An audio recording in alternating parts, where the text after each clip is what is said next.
तो ये यूके की प्री एक्शन प्रोटोकॉल है, यानी कि यूके का किसी का भी वीज़ा रिफ्यूज़ हो गया तो 3 महीने का टाइम देता है यूके कि आप प्री एक्शन प्रोटोकॉल में जाएं और चैलेंज करें वीज़ा ऑफिसर को। और यदि आपको लग रहा है कि आपका वीज़ा रिफ्यूज़ नहीं होना चाहिए था तो आप प्री एक्शन प्रोटोकॉल में जा सकते हैं और वहाँ पे आपको वीज़ा मिलता है। तो ये मोर देन 100 ऐसे चैलेंज करके हमने वीज़ाज़ लिए हुए हैं और आप देखना चाहें तो हमारे ऑफिस में विजिट करके ये प्री एक्शन प्रोटोकॉल के रिजल्ट्स देख सकते हैं। कनाडा का वीज़ा सिर्फ 15,000 में है। ये 15,000 हमारे सर्विस चार्ज है और एम्बेसी फीस 13,000 आती है। 28,000 में वीज़ा मिल जाता है। इसके अलावा कोई भी कॉस्ट नहीं आती है क्लाइंट की। तो ब्लूबर्ड में मेनली यही डिफरेंस। कुछ लोग इसी के लिए 10 से 15 लाख चार्ज कर लेते हैं अब इसी नाम पे कि वो एम्बेसी में कुछ सेटिंग होगी या फिर वो डॉक्यूमेंट अलग से लगाएंगे। बट मैं क्लियरली बोल रहा हूँ कि आप अपने डॉक्यूमेंट पे वीज़ा ले सकते हैं। आपको किसी तरह के एक्स्ट्रा डॉक्यूमेंट लगाने की ज़रूरत नहीं होती है। आपने फ़ाइल करवाई है कहीं से, आपको पता ही नहीं है आपकी फ़ाइल में डॉक्यूमेंट क्या लगे। जब आप एयरपोर्ट पे जा रहे हो, आपसे पूछा जा रहा है कि आप टूरिस्ट जा रहे हो या अपनी किसी फैमिली या रिलेटिव को मिलने जा रहे हो, तो वहाँ पे कॉन्ट्राडिक्ट्स हो जाते हैं कि आपने बोला कुछ और है लेकिन रियलिटी में आपकी फ़ाइल में कुछ और लगा था। तो वो एक रीज़न है आपके वापस आने का। हम क्लाइंट को भी हमेशा कहते हैं कि वो फेक डॉक्यूमेंट हमें प्रोवाइड ना करो, क्योंकि हमारी अपनी टीम है, हमने कहीं से भी अब काम नहीं करवाना।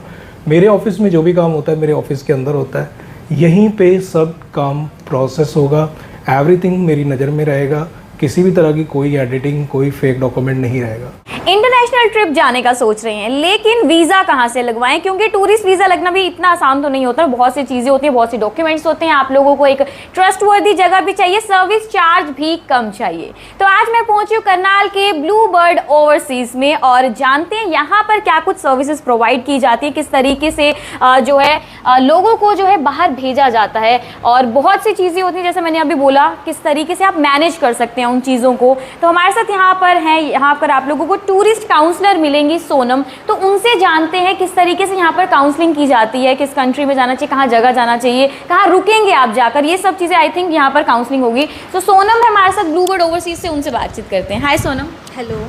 सोनम, मैं थोड़ा सा जानना चाहूँगी किस तरीके से यहाँ पर टूरिस्ट काउंसलिंग की बात करूँ या स्टूडेंट काउंसलिंग की बात करूँ या फिर आप जो फाइलिंग प्रोसेस किस तरीके से रहती है, ये सब चीज़ें मैं थोड़ा सा जानना चाहूँगी। श्योर। बेसिकली हमारे पास जो भी क्लाइंट्स आते हैं वो अपनी प्रोफाइल और इंटरेस्ट बताते हैं कि इस कंट्री में उन्हें जाना है। तो हम उनके बेसिकली सारी प्रोफाइल को स्टडी करते हैं और एनालाइज करते हैं कि वो एलिजिबल है या नहीं है। उसी क्राइटेरिया को फॉलो करते हुए फर्दर हम प्रोसेस इनिशिएट करते हैं, चाहे वो टूरिस्ट का हो चाहे अपना स्टडी का हो। जेन्युइन प्रोफाइल्स पे और एकदम ट्रांसपेरेंट काम हमारे यहाँ पे होता है और सारी प्रोफाइल्स और सारा प्रोसेस यहीं से हैंडल होता है। दैट मीन्स फाइलिंग सभी इन हाउस रहती है, आप लोगों को बाहर कुछ नहीं जाता? नो, बिल्कुल यहीं पे होती है। और फाइल सारी रेडी होने के बाद क्लाइंट भी खुद चेक करता है कोई मिस्टेक्स तो नहीं है और फिर उनको फाइल हैंड ओवर कर दी जाती है। तो ये बहुत ही अच्छी चीज़ है, जो फाइलिंग प्रोसेस है वो बिल्कुल इन हाउस रहने वाली, वो बहुत बड़ी चीज़ है कि बाहर आपकी फाइल नहीं भेज रही, फाइल आप खुद भी चेक कर सकते हैं। एंड मैं देख पा रही हूँ यूट्यूब चैनल भी है ब्लूबर्ड का, तो इसके थ्रू भी आप लोगों को बहुत कुछ जानने को मिलने वाला है। बाकी अगर आप लोग यूके जाना चाहते हैं, कनाडा जाना चाहते हैं, ऑस्ट्रेलिया जाना चाहते हैं, जापान जाना चाहते हैं घूमने के लिए, साउथ कोरिया जाना चाहते हैं, आजकल बहुत कोरिया का भी क्रेज़ चढ़ा हुआ है लोगों को, तो कहीं भी जाना चाहते हैं अपनी फैमिली के साथ या अकेले आप लोगों का सोलो ट्रिप पर जाना है, तो ब्लूबर्ड ओवरसीज़ आप लोगों के लिए एक बेहतरीन ऑप्शन साबित हो सकता है। बाकी यहाँ जो डायरेक्टर हैं जितेंद्र सिंह, उनसे थोड़ा सा एक्सप्लेनेशन और लेते हैं अच्छे से, ब्लूबर्ड ओवरसीज़ के बारे में थोड़ा सा और अच्छे से जानते हैं।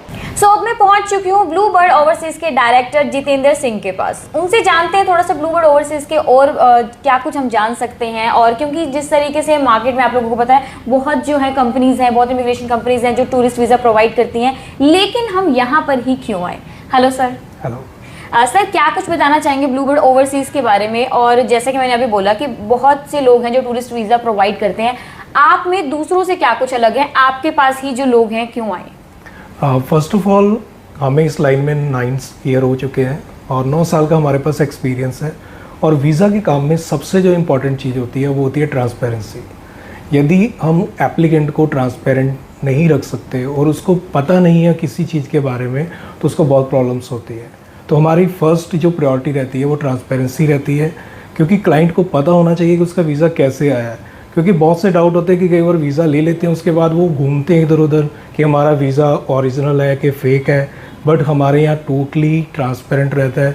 वीज़ा आने के बाद उसी ने ही जाके कनाडा का फॉर एग्ज़ाम्पल PPR आया और VFS में जाके वही जाके अपना पासपोर्ट सबमिट करेगा, देन उसको वहीं से ही कलेक्ट कर लेना, यानी उसका ओरिजिनल उसको वहीं पे क्लियर हो जाता है। शेंगन की फ़ाइल आई है तो शेंगन की वो फाइल भी खुद सबमिट करके आएगा, उसी के घर में कुरियर आ रहा है, उसको वहीं से क्लियर है। तो हमारा टोटली ट्रांसपेरेंट है, सबसे फर्स्ट प्रायोरिटी हमारी यही रहती है। सेकंड हम चीज़ ध्यान रखते हैं कि किसी भी तरह का कोई फेक डॉक्यूमेंट हमारे पास ना आए। हम क्लाइंट को भी हमेशा कहते हैं कि वो फेक डॉक्यूमेंट हमें प्रोवाइड ना करो, क्योंकि हमारी अपनी टीम है, हमने कहीं से भी अब काम नहीं करवाना। मेरे ऑफिस में जो भी काम होता है मेरे ऑफिस के अंदर होता है, यहीं पे सब काम प्रोसेस होगा, एवरीथिंग मेरी नज़र में रहेगा, किसी भी तरह की कोई एडिटिंग, कोई फेक डॉक्यूमेंट नहीं रहेगा। और इसके अलावा हमारे पास जो एक्सपीरियंस है उसके अकॉर्डिंग मैं एग्जांपल में बताऊं तो ये यूके की प्री एक्शन प्रोटोकॉल है, यानी कि यूके का किसी का भी वीज़ा रिफ्यूज़ हो गया तो 3 महीने का टाइम देता है यूके कि आप प्री एक्शन प्रोटोकॉल में जाएं और चैलेंज करें वीज़ा ऑफिसर को। और यदि आपको लग रहा है कि आपका वीज़ा रिफ्यूज़ नहीं होना चाहिए था तो आप प्री एक्शन प्रोटोकॉल में जा सकते हैं और वहाँ पे आपको वीज़ा मिलता है। तो ये मोर देन 100 ऐसे चैलेंज करके हमने वीज़ाज़ लिए हुए हैं, और आप देखना चाहें तो हमारे ऑफिस में विज़िट करके ये प्री एक्शन प्रोटोकॉल के रिजल्ट्स देख सकते हैं। इसके अलावा हमारे पास अलग अलग कंट्रीज़ के वीज़ाज़ जो हमने प्रोवाइड किए हैं, ये यूएस के स्टूडेंट वीज़ाज़ हैं। स्टूडेंट में हम यूएस में डील करते हैं, बट टूरिस्ट में हम नहीं करते हैं। कनाडा है, कनाडा हमारे पास स्टूडेंट भी रहता है और टूरिस्ट भी रहता है। तो ये सब रिसेंट वीज़ाज़ हैं।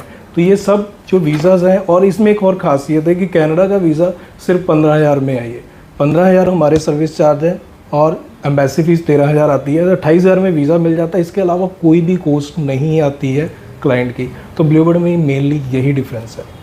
तो मुझे लगता है ये सबसे बड़े पॉइंट सर ने बता दिए ब्लूबर्ड ओवरसीज में क्यों आना चाहिए, क्योंकि ये ट्रांसपेरेंसी की बात की गई, ट्रस्ट की बात की, और 9 इयर्स का एक्सपीरियंस आप लोगों को मिल रहा है। तो अपने आप में एक बड़ी बात है कि 9 साल से एक फील्ड में रहना, एक टिके रहना, बहुत से बच्चों को बाहर भेजना, उनको टूरिस्ट वीज़ा तक लेकर जाना, तो वो बहुत एक अच्छी चीज़ है। सर जिस तरीके से आपने बताया कि यूएस के साथ आप स्टूडेंट वीज़ा में डील करते हैं, बाकी कंट्रीज़, अगर मैं टोटल बात करूँ किन किन कंट्रीज़ के साथ जो सर्विसेज आपकी प्रोवाइड की जाती हैं सर? स्टूडेंट वीज़ा में हमारी जो मेनली डील है वो है आज की डेट में कनाडा में और यूएस, और इसके अलावा हम साइप्रस का स्टूडेंट वीज़ा देते हैं। और यदि हम टूरिस्ट वीज़ा की बात करें तो हम Canada, New Zealand, Australia, UK, Schengen की काफ़ी कंट्रीज़ हैं। इसके अलावा जापान है, साउथ कोरिया है, ब्राज़ील है, और इसके अलावा कुछ अलग कंट्रीज़ है जैसे जॉर्जिया हो गया, दुबई हो गया। इन कंट्रीज़ के हम टूरिस्ट वीज़ा जो है उसमें सर्विस प्रोवाइड करते हैं। हम असिस्ट करते हैं, गाइड करते हैं कि आप कैसे वीज़ा ले सकते हो, क्या डॉक्यूमेंट चाहिए, तो उस तरीके से हम आपको वो सर्विस देते हैं। तो मतलब आप इंटरनेशनल ट्रिप का सोच रहे थे ना कि आपको कनाडा जाना है, यूके जाना है, ऑस्ट्रेलिया जाना है, तो ब्लूबर्ड ओवरसीज आपको बहुत ही ट्रांसपेरेंसी के साथ जो है बाहर भेजने वाला है।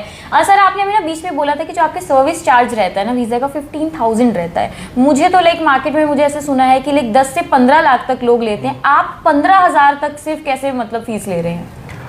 और ये 15,000 जो कॉस्ट है ये हमारे सर्विस चार्ज है, और इसके अलावा एक एम्बेसी फ़ीस की कॉस्ट आती है, वो नॉर्मल 10 से 13,000 होती है, डिपेंड करता है आप किस कंट्री में वीज़ा अप्लाई कर रहे हैं।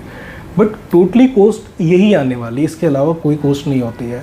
बट कुछ लोग इसीलिए 10 से 15 लाख चार्ज कर लेते हैं अब इसी नाम पे कि वो एम्बेसी में कुछ सेटिंग होगी या फिर वो डॉक्यूमेंट अलग से लगाएंगे। बट मैं क्लियरली बोल रहा हूँ कि आप अपने डॉक्यूमेंट पे वीज़ा ले सकते हैं, आपको किसी तरह के एक्स्ट्रा डॉक्यूमेंट लगाने की ज़रूरत नहीं होती है।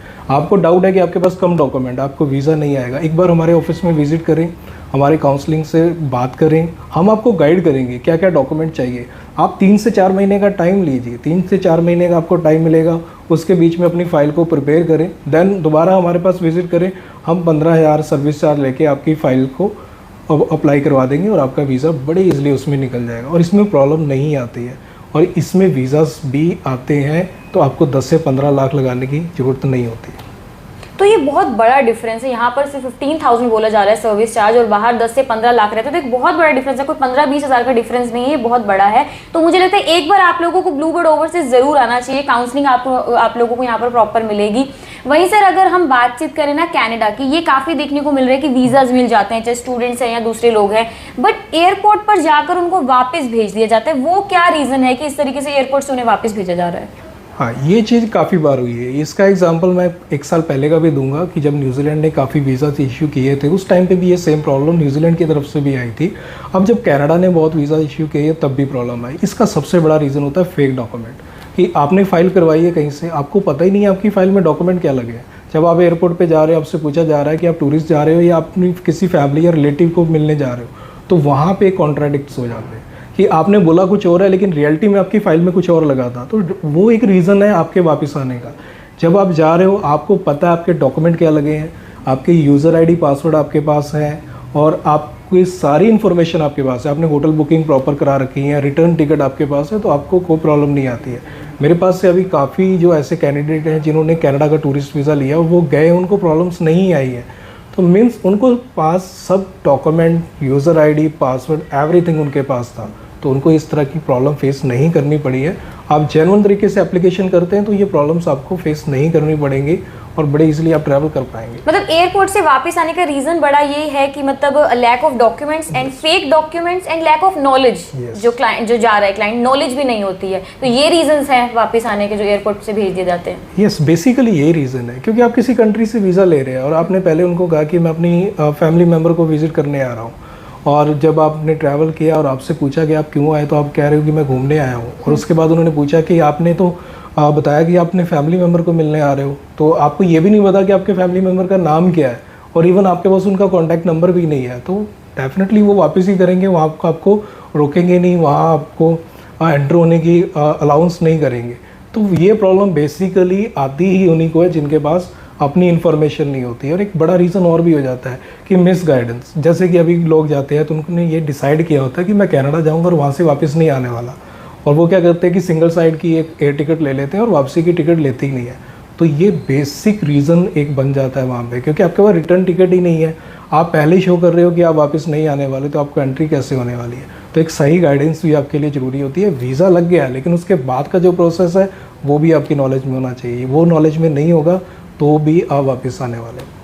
तो गाइडेंस प्रॉपर आप लोगों को यहाँ पर मिल जाएगा। मुझे लगता है जितने भी क्लाइंट्स हैं ना, अगर जाते हैं उनको वीज़ा लगवाना है टूरिस्ट, तो खुद की भी थोड़ी सी एक नॉलेज रखनी चाहिए, आप क्लियरली क्वेश्चंस पुट करने चाहिए, जैसे ट्रांसपेरेंसी है यहाँ पर। बाकी सर मुझे पता चला आपका एक यूट्यूब चैनल भी है, उसके थ्रू भी लाइक ऑल ओवर इंडिया से आप लोगों को क्लाइंट्स मिलते हैं, उस यूट्यूब चैनल के बारे में थोड़ा सा जानना चाहूँगी। यस, हमारा यूट्यूब चैनल है ब्लूबर्ड ट्रैवल, सर्च करेंगे तो हमारा चैनल मिलेगा वहाँ पे, और वहाँ पे आपको जो वीडियोस मिलने वाली हैं वो जस्ट प्रमोशन वीडियोस नहीं मिलने वाले हैं, उसमें आपको पूरी की पूरी इन्फॉर्मेशन मिलती है कि डॉक्यूमेंट रिक्वायरमेंट्स क्या है, प्रोसेस क्या रहता है, कॉस्ट कितने आने वाली है, और इसके अलावा हम उसमें एक गाइड भी करते हैं कि आप फाइल कैसे प्रिपेयर कर सकते हैं। मीन्स आप कैसे कैसे स्टेप बाय स्टेप अपनी बैंक स्टेटमेंट जो है उसको मेंटेन कर सकते हैं, उसके बाद क्या क्या स्टेप्स रहने वाले हैं और क्या क्या डॉक्यूमेंट्स प्रोवाइड आपको करने पड़ेंगे, तब आपको जाके वीज़ा मिलेगा। तो ये सारी इन्फॉर्मेशन हमारे यूट्यूब चैनल पे मिल जाएगी आपको।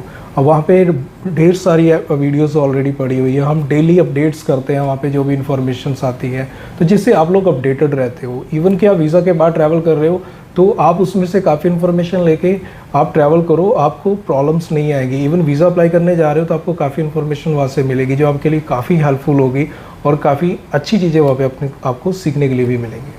तो डैट मीन्स आपको डीपली नॉलेज लेनी है, डिटेल्स वीडियो चाहिए तो आप लोग ब्लूबर्ड ओवरसीज के यूट्यूब चैनल पर जाइए और वहाँ पर आपको सब कुछ डिटेल मिलने वाली। जैसे सर ने बोला कि अगर आप लोग भी बाहर जाने का सोच रहे हैं, तो अगर आप लोगों का भी मतलब ड्रीम है फैमिली के साथ कहीं बाहर घूमने जाना है, तो ब्लूबर्ड ओवरसीज आप लोगों के लिए एक बेहतरीन ऑप्शन साबित हो सकता है। काफ़ी जगहों पर देखने को मिलता है कि रिजेक्ट भी हो जाते हैं वीज़ा, इवन टूरिस्ट में भी। तो यहाँ पर आपको गाइड किया जाएगा, ट्रांसपेरेंसी से काम होगा, 9 सालों का विश्वास है। और अगर मैं इनकी ब्रांचेस की बात करूँ, करनाल में, असंध में और रुद्रपुर जो उत्तराखंड है वहाँ पर भी है, तो एक ट्रस्ट मिल रहा है अलग अलग जगहों का। ऑल ओवर इंडिया से क्लाइंट्स इनके साथ जुड़े हुए हैं। 1000+ वीजास जो अभी तक लगवाए जा चुके हैं। तो आप लोग पहुंच सकते हैं ब्लूबर्ड ओवरसीज करनाल में, SCO 405 मुगल कैनाल में पहुंचिए। और जो लाइक बाहर घूमने जाना है, अकेली जाना है, फैमिली के साथ जाना है, तो डेफिनेटली आपको बाहर यहाँ से तो जरूर भेज दिया जाएगा। This is me Kirti Kathuria from Karnal breaking news Karnal.